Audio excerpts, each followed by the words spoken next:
బెండకాయల్ని బాగా కడుక్కొని పెట్టుకున్నాము. ఇప్పుడు బెండకాయ ఫ్రైకి కట్ చేసుకుందాం.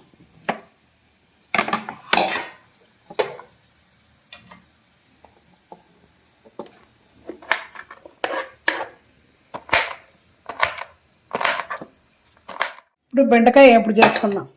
పెనం పెట్టుకొని మనం నూనె వేసుకుందాం.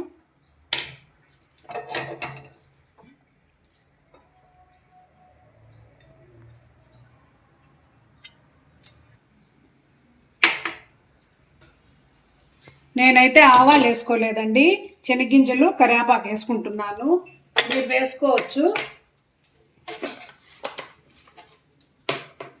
కరివేపాకు వేసాను.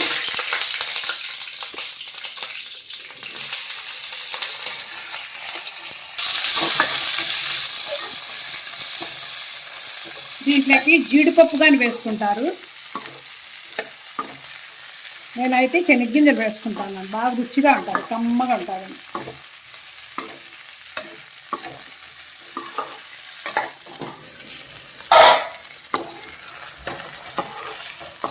నేను బెండకాయలకి ఉప్పు వేయాల ముందే, ఎందుకంటే మెత్తబడిపోతాయి. ఇప్పుడు ఉప్పు వేసుకుందాం.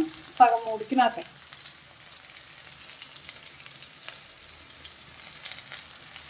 కలుపుకుందాం.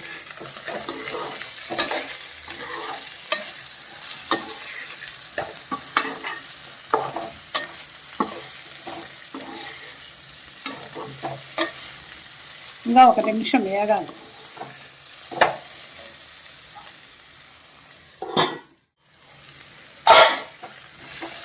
ఇలా వేయించుకోవాలి. బెండకాయలు వేగిపోయినాయి. ఇప్పుడు మనం పక్కన తీసుకుందాం. స్టవ్ ఆఫ్ చేసి మేమైతే పప్పుల పొడి చల్లుకుంటామండి. దీంట్లో కారపొడి కానీ వేసుకోవచ్చు.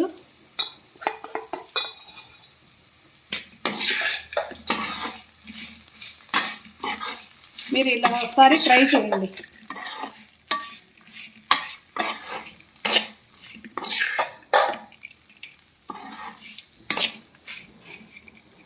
బెండకాయ ఇప్పుడు రెడీ.